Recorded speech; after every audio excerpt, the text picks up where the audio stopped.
এবার নজর রাখবো রাজ্যের খবরের দিকে। 4 দিন নিখোঁজ থাকার পর শনিবার পুকুর থেকে উদ্ধার হয় তরুণীর হাত পা মুখ বাঁধা দেহটি জলে ডুবিয়ে দেওয়ার জন্য কোমরে ইটও বাঁধা ছিল। ঘটনাটি ঘটেছে উত্তর 24 পরগনার সন্দেশখালীর ঘটিয়াড়া এলাকায়। পরিবারের দাবি, পরিকল্পনা করে তাকে খুন করে দেহ পুকুরের জলে ফেলে দেওয়া হয়েছে। খুনের আগে ধর্ষণের আশঙ্কা উড়িয়ে দিচ্ছেন না নিহতের পরিজনেরা। ঘটনা ইতিমধ্যে তদন্তে নেমেছে পুলিশ। রবিবার এলাকায় পৌঁছয় ফরেনসিক দলের 3 সদস্যের একটি প্রতিনিধি দল এলাকায় গিয়ে নমুনা সংগ্রহ করেন। পাশাপাশি চলে ভিডিওগ্রাফিও। শনিবারই ঘটনাস্থল ঘিরে ফেলে পুলিশ। রবিবার সেখানে পৌঁছয় ফরেনসিক দল। হাত পা বাঁধা অবস্থায় দেহ উদ্ধার হওয়ায় প্রাথমিকভাবে তদন্তকারীরা মনে করছেন খুনই করা হয়েছে যুবতীকে। তবে তাকে ধর্ষণ করা হয়েছে কিনা তা ময়নাতদন্তের রিপোর্ট হাতে না আসা পর্যন্ত জানা সম্ভব নয় বলেই মনে করছে পুলিশ। পুলিশ আপাতত মৃতের কল লিস্ট খতিয়ে দেখছে। পরিবারের লোকজনের সঙ্গে কথা বলেছেন তদন্তকারীরা। জারি রয়েছে তদন্ত।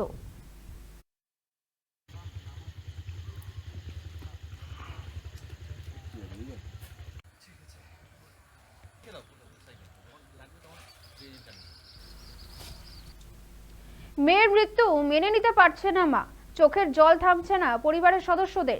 যে বা যারাই মেয়েকে হত্যা করেছে তাদের যেন উপযুক্ত শাস্তি হয়, যেন ফাঁসি হয়, এই আর্জি পরিবারের। আমি চাইছি আমার মেয়ের দোষীরা যারা আমার মেয়েকে খুন করেছে, মার্ডার করেছে, আমি এখন চাই সে দোষী এর শাস্তি পাক। আমি ফাঁসি চাই। ওর উপরে সন্দেহ ঠিক পাচ্ছি না, খুঁজে পাচ্ছি না। না, কোন মেয়েকে ফোন টোন করতো না। মেয়ে আমাদের মেয়ে বাড়িতে থাকতো। ছোট মেয়ে বেশি আমার অংশ, ছোট মেয়ে অংশ আমার বৌদি আর আমার ছোট। উনি এই লোকে মদের দোকানে, কোনায় মদের দোকানে আসে। ওই লোক আমাদের গইলে বসে ফোন করতো। আর আমাদের দেখলে লোক সরে যেত, রাস্তার দিকে সরে যেত। এক মহিলাকে ফোন করতো। আর আমাদের দেখলে ওই লোক সরে যেত, রাস্তার দিকে চলে আসতো। আমি ওই লোকেরই সন্দেহ করছি। এই লোক প্রতিদিন এখানে আমার সন্দেহ হচ্ছে এই লোকের উপরে। কেন সন্দেহ হচ্ছে?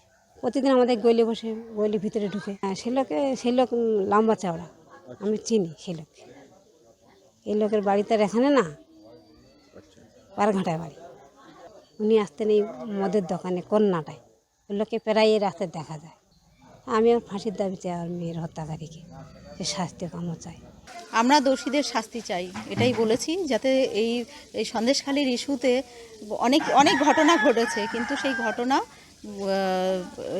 কোনো ধামাচাপা পড়ে গেছে। এই বাড়ি থেকে মেয়ে তুলেছে মানে বাড়ির আশেপাশে এই পুরো অঞ্চলটার মানে প্রত্যেকেই বলছে যে তোমাদের বাড়ি থেকে মেয়ে তুলেছে মানে আমাদের মেয়েরা কি করে সুরক্ষিত থাকবে।